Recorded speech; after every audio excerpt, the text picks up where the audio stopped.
नमस्कार मंडळी, स्वागत आहे तुमचं तेजस्वीच मराठी स्टोरी या चॅनलवरती. पहिलं प्रेम कधीच विसरता येत नाही. रात्रीचे 11 वाजले होते. बाहेर मुसळधार पाऊस सुरू होता. प्रत्येक पावसाचा थेंब जणू काही जुन्या आठवणी घेऊन आला होता. रोहन खिडकीत उभा राहून पाऊस पाहत होता.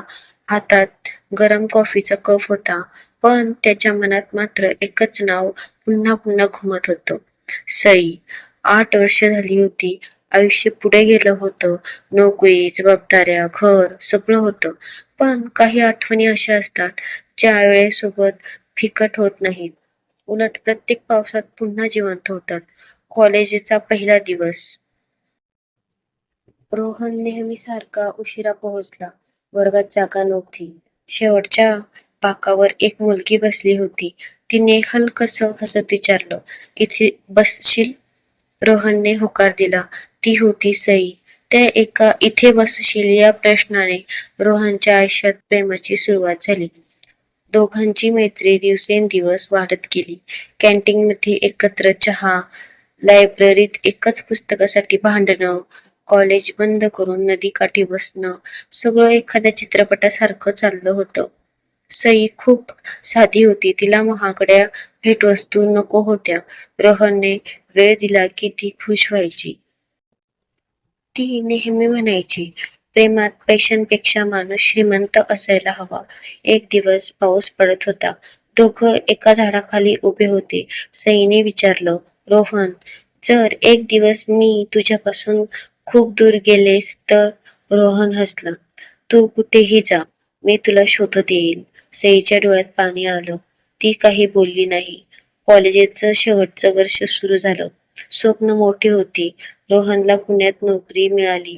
सईच्या घरी मात्र तिच्या लग्नाचा विषय सुरू झाला. तिच्या वडिलांची तब्येत खूप खराब होती. त्यांना मुलीचं लग्न लवकर करायचं होतं. सई रोज रडायची, पण ती रोहनला काही सांगत नव्हती. एक दिवस अचानक सईचा फोन बंद आला. मेसेजलाही रिप्लाय नाही, कॉलेजलाही आली नाही. रोहन वेडा झाला. तो तिच्या घरी गेला. शेजाऱ्यांनी सांगितलं, त्यांचं कुटुंब गाव सोडून गेलं. बस इतकंच. ना निरोप, ना शेवटी भेट, ना एक पत्र. रोहनचं पहिलं प्रेम एका क्षणात हरवलं. वर्षे उलटत गेली. रोहनने स्वतःला कामात झोकून दिलं, पण प्रत्येक वाढदिवशी, प्रत्येक पावसात, प्रत्येक प्रेमगीत ऐकल्यावर त्याला फक्त सई आठवायची. 8 वर्षांनी एका पुस्तक प्रदर्शनात रोहन एका स्टॉलवर पुस्तक पाहत उभा होता. मागून एक आवाज आला, "माफ करा, हे पुस्तक मिळेल का?" तो आवाज रोहनने मागे वळून पाहिलं. ती होती सई. दोघे काही क्षण एकमेकांकडे फक्त पाहत राहिले. 8 वर्षांचं अंतर त्या एका नजरेत विरघळलं. दोघे जवळच्या कॅफेमध्ये बसले. काही मिनिटं कुणीच बोललं नाही. शेवटी रोहनने विचारलं, "का गेलीस?" सईने शांतपणे पर्समधून एक जुनं पत्र काढलं. "हे पत्र मी तुला लिहिलं होतं." रोहनने उघडलं. त्यावर लिहिलेलं होतं, "रोहन, बाबांची शेवटची इच्छा माझं लग्न पाहण्याची होती. मी तुझ्यावर प्रेम करते, पण त्यांच्यापेक्षा जास्त नाही. मला माफ कर." सई म्हणाली, "हे पत्र कधीच तुला मिळालं नाही."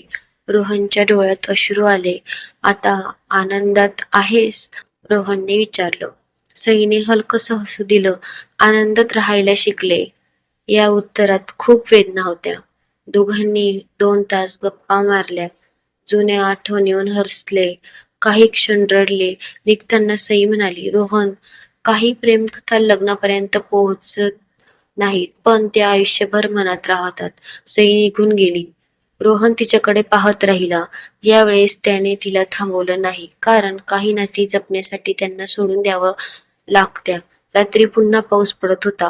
रोहन खिडकीत उभा होता, पण यावेळेस त्याच्या चेहऱ्यावर हलकसं स्मित होतं. त्याला समजलं होतं, पहिलं प्रेम मिळालं नाही तरी ते संपत नाही. ते आपल्या आठवणीत जगत राहतं. प्रत्येक पावसाच्या थेंबात, प्रत्येक जुन्या गाण्यात आणि प्रत्येक एकांतात कुणीतरी हळूच विचारत राहतं, "इथे बसशील?" आणि तेव्हाच जाणवतं, पहिलं प्रेम खरंच कधी विसरता येत नाही.